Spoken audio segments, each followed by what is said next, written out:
brother, Knight of Columbus, Joe Salaiz, who's going to talk about Blessed McGivney. Thank you, Mark. That was very nice. Give you a little bit of history about me. 30 years ago, I was going to a Bible study called Promise Keepers. And we had that at our church at the time, right? And we would get together, a group of us, on a Saturday morning, talk about Christ, have reflection, do fellowship, and then we began to bond together. And at the time, we didn't have a Knights of Columbus there at our parish. So what happened? Well, someone came to our church and asked us, do you want to have a Knights of Columbus? And we said, yes, we do.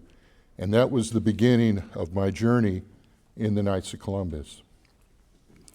The first year that I joined, they asked for a chairman to paint the church hall. And, have it being that I'm the new guy, you're the chairman. and that's how it happened for me, right? And yeah. And so next thing you know, I'm the Deputy Grand Knight of the Council, and the year later, I'm the Grand Knight of the Council. And it was a terrific council. It just took off. We were involved in every aspect of the church. We did everything. It was, in those days, I used to live at the church. And, so then, because the council did so well that year, we won best council in the state, best programs in the state. They said, well, you did so well, we want you to be a district deputy now. And so that's the next step that happened to me. And then 5 years later, I became a chapter president and then a faithful navigator. I stayed involved in the state council, and then I became a state deputy of California. And it gave me a perspective of what we do in the state and all the people that we help and what we do for the church. I mean, I cannot count the blessings enough of what has happened to my life and what's happened to my family. It's just been a total, great, fantastic ride. Father McGivney, it's been something that it amazes me at times. When I ride around in the state, it's like we're going to a hotel, and I tell my wife, well, we need to bring him in. We can't leave him outside. It's like he's riding with us wherever we're going. He's with us, right? And someone said to me, well, because you're carrying a relic, a first class relic, this technically is Father McGivney with you. That's the way he explained it to me, And I could feel that he's guiding my steps and where I'm going with the relic. Like today, we were there honoring the Sacred Heart. Father McGivney had a great devotion to the Sacred Heart of Jesus. And a lot of times when he would sign a letter, he would sign it S.H., Sacred Heart, and with a cross on it. And, our Supreme Chaplain, Archbishop Laurie, talked about that at our Supreme Convention, about his devotion to the Sacred Heart of Jesus. And how fitting it is that this year, as we celebrate our 250th anniversary as a country, the signing of the Declaration of Independence, that our bishops have consecrated that year to the Sacred Heart. It's wonderful. It's a wonderful thing. Ever since that happened, I've been carrying this badge of the Sacred Heart. And the reason of this is because there was a convicted murderer. His name was Chip Smith. And Father McGivney was ministering to him. And one of the things that he gave to him was the Sacred Heart badge. And he would do that, to people that he would meet. But there's been many conversions attributed to this. And that's the reason I feel that it's necessary to have this with me as I go out and minister. Now let me share some things with you about Father McGivney, which is written on the website that Mark referred to. Father McGivney was a humble parish priest, and he was the founder of the Knights of Columbus. He was beatified on October 31st, 2020, in his home archdiocese of Hartford, Connecticut. In the apostolic letter read at Mass, Pope Francis noted that the zeal for the proclamation of the gospel and generous concern for the needs of his brothers and sisters made him an outstanding witness of Christian solidarity and fraternal assistance. Entering in eternal life 2 days past his 38th birthday, in the midst of a flu pandemic, he is the third youngest American saint or blessed. A priest for 13 years, he was the only third-born in the United States to be beatified and could become the first U.S.-born male to be canonized as a saint. Today, Father McGivney stands as a model for both priests and lay people, having lived a life of heroic virtue, devoted to the people of God, and as the founder of a lay organization that has grown to more than 2 million members worldwide. What an outstanding life that he lived. And those of us that are Knights of Columbus, we live that life of Father McGivney through our actions of charity and what we do to help other people. Michael McGivney was born the oldest of 13 children of an immigrant Irish parents. He grew up in a poor Irish neighborhood in Waterbury, Connecticut. When he was old enough, he worked in a factory and along with his father. The factory he worked in was a spoon factory.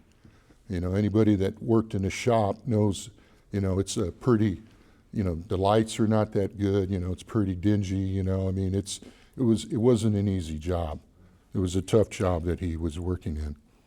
He understood the experience of the poor, working class immigrant Catholic family and experienced some of that anti-Catholic, anti-immigrant bigotry that existed in the U.S. in the 19th century.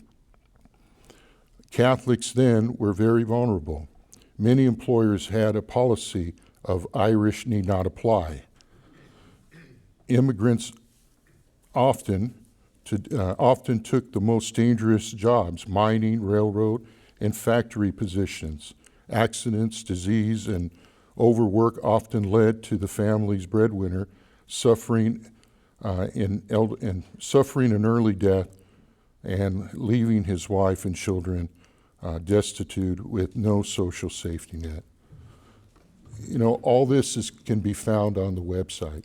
You know, like I said, you can look all this stuff up. I think it's important to know about why Father McGivney founded the Knights of Columbus. I think he saw the need at the time.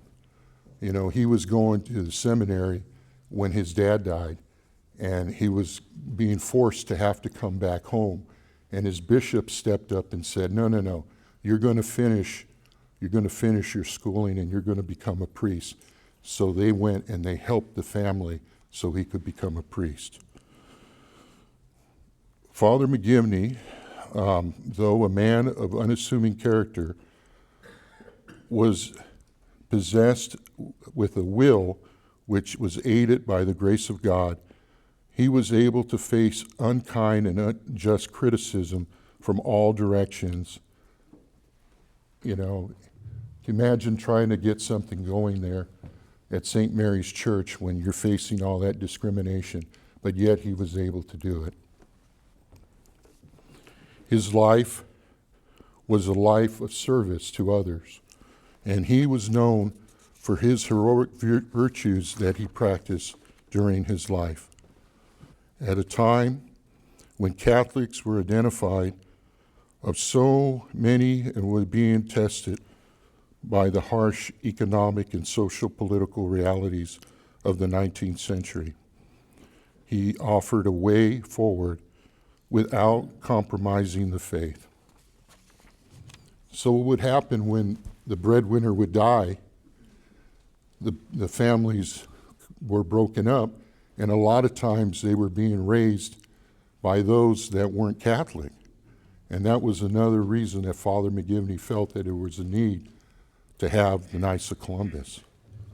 With an openness to God's will, Father McGivney discerned the call to the priesthood earlier and went away for his studies, but his formation was cut short after his father died. And then I mentioned that. Courageously responding to God's call and his desire to be a man for others, Father McGivney was ordained a priest at a time when overworked priests had a life expectancy of under 40 years. His first assignment was at St. Mary's Church in New Haven, Connecticut, where he dedicated himself to his pastoral service, characterized by the ministry to the marginalized, demonstrating perseverance in the face of adversity and trial. Father McGivney did not confine himself to the sacristy or the rectory. The needs of his people took him far from the church's doors. When a priestly heart, he accompanied those of all ages and walks of life in their suffering and uncertainty, and found particular ways to address their needs. In his tireless priestly service, he was a man of the poor, a man involved in his community, and a man conformed to Christ crucified. As a young man, Father McGivney had to oversee 2 parishes. He was like most priests today, tremendously overworked. 9 months into his assignment at St. Mary's in New Haven, he wrote, "I have been alone all summer with the whole work of the parish on my shoulders. I have not had time for even 1 day's vacation since I left." What a life. What a life of service. So, what I've been doing a year ago when I was assigned basically the honor of having Blessed Michael McGivney to be the caretaker. I've been traveling all over California, bringing it to parishes, introducing Father McGivney to people that don't know about our founder. And, since I've been doing that, there has been reports of possible miracles happening attributed to that. And I think that that it's a blessing that I'm here with you today. I'm not one that talks for 40 minutes, Mark's, I think I'm more of the person that does by his actions, not too much about talking. I'm more about doing things. But I appreciate that Mark invited me to come, and thank you for having me here today.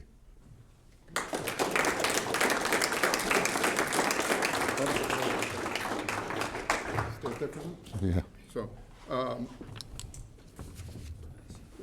maybe share with everybody here, Joe's a good friend, so I'll call him when we have certain situations going on. So a friend of mine, a couple of guys know here, Mike Alvarado, his grandson, 10 years old, got cancer.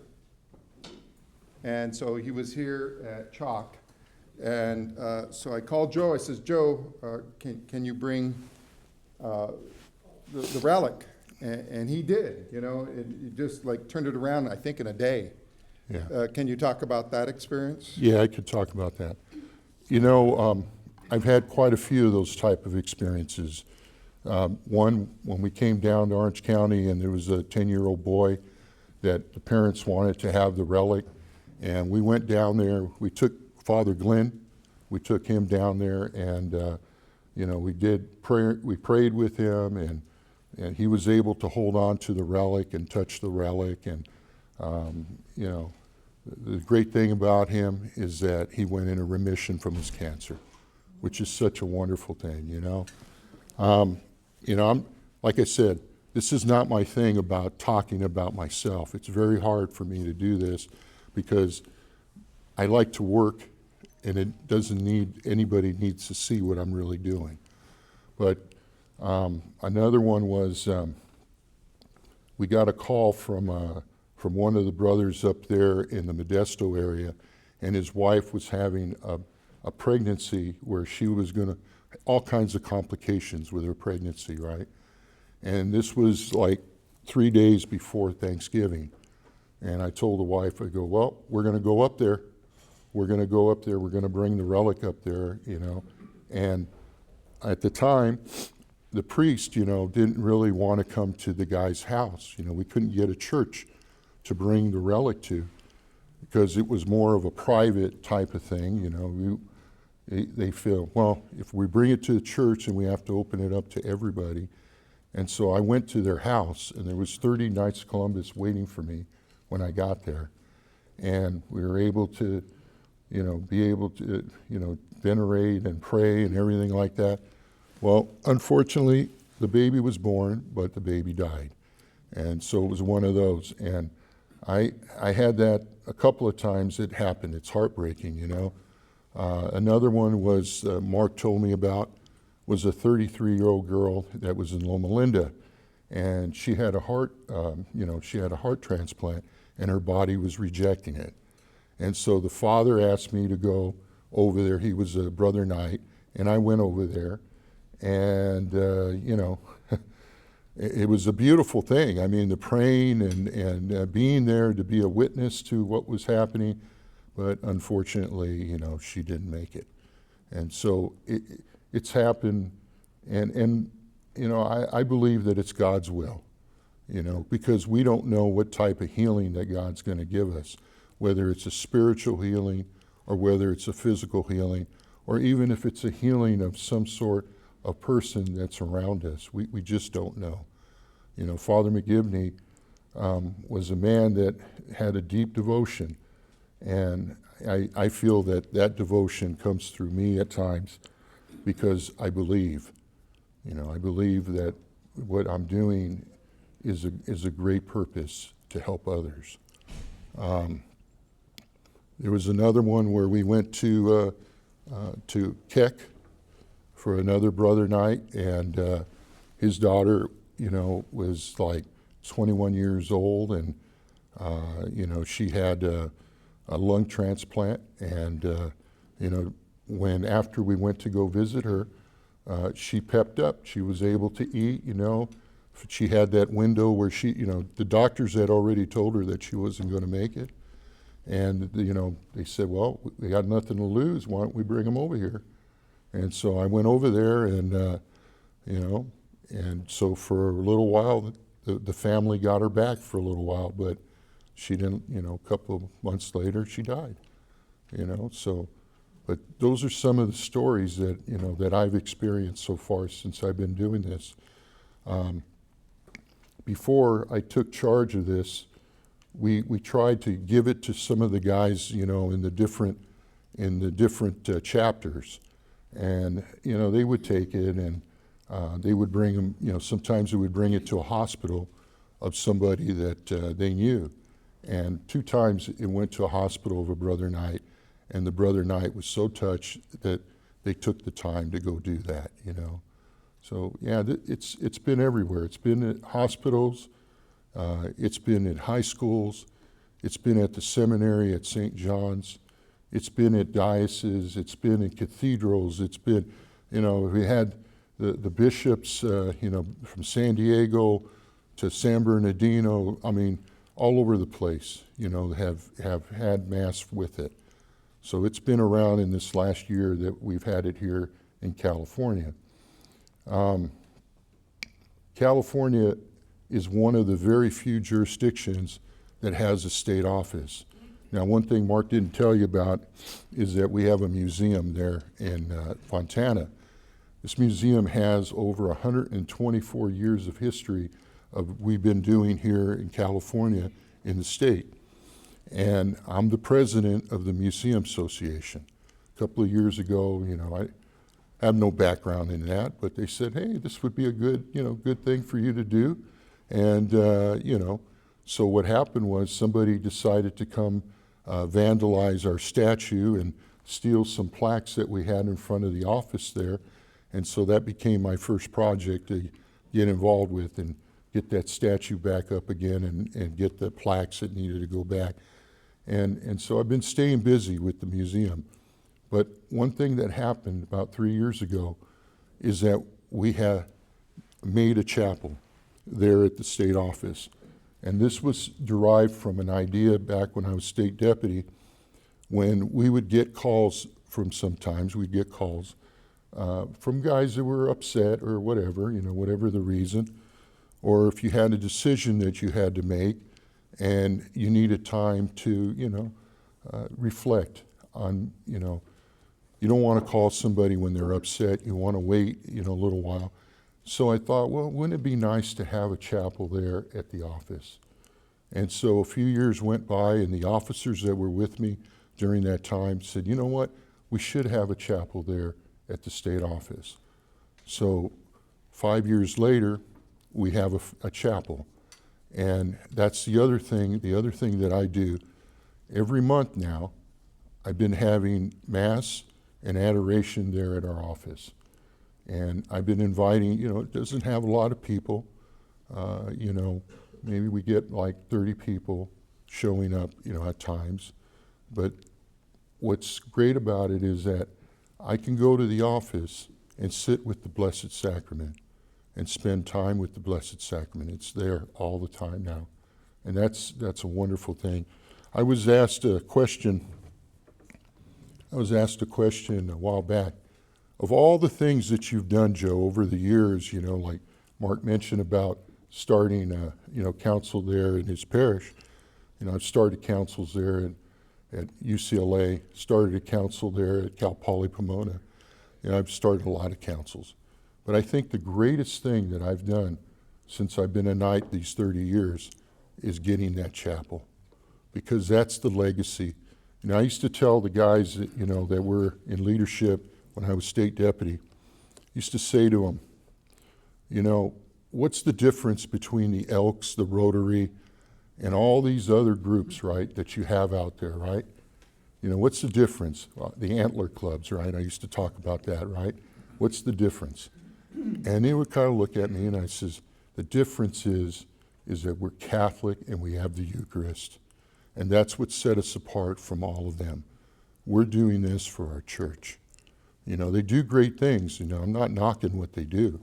What I'm saying is that this is the difference of who we are and what we're doing.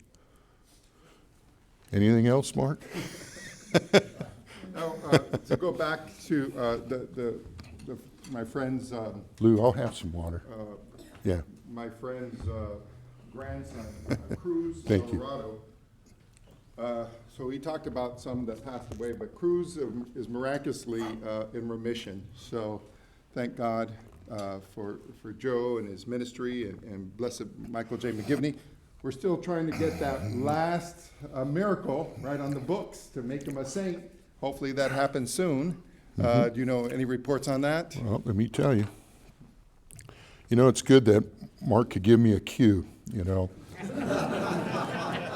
That works real good. Yeah. Well, I used to work, remember? When I worked, there was a brief time that I worked with the field agents, right? And what was great about it is I'd get out there and talk for a little bit, and then when I started getting tired, they can go and take over. And then, okay, I'm ready, and I can butt in again and talk some more, right? But yeah, there is miracles that are out there. And from what I was told by the Supreme Council is that we're not far from this happening, where he becomes a saint. And, I've reported different miracles that have happened here at the state, and they said, it's great, and just keep them coming, but we have them already there. It's not, our Supreme Knight talked like this. It's not whether, it's just a matter of when it's going to happen. And that's the way it's being told to us, that it's going to happen. So, anyways, Mark, what else? So when he did go visit, you said the young lady that died at 33? Yeah, 33. He is the Grand Knight of a council that is a college council, actually, for UC Riverside and the local JC there in Riverside. And unfortunately, she passed away with 2 small children, 2 or 3? She had 2. 2 small children and a husband. And the person that called us in, or that we found out about, was her dad, a Grand Knight.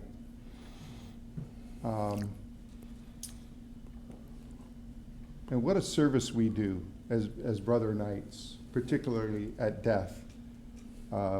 As a Catholic school teacher, I've always felt that ultimately what I teach about is death.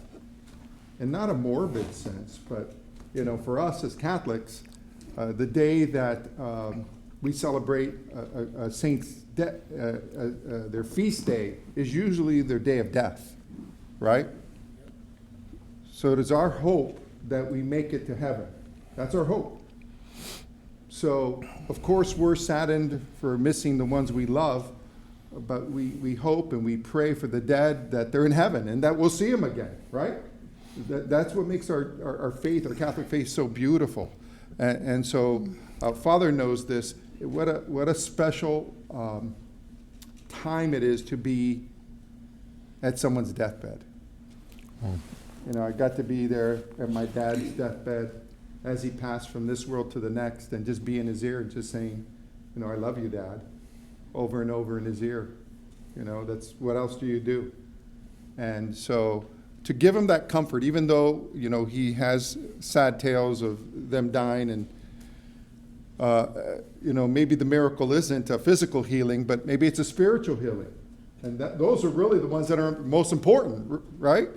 And that they go peacefully, like the other Grand Knight from St. Luke's in Temple City, whose daughter died, that he spoke of at Keck. And just knowing that there are people that are praying and that care and love them and support them. And that's what we do.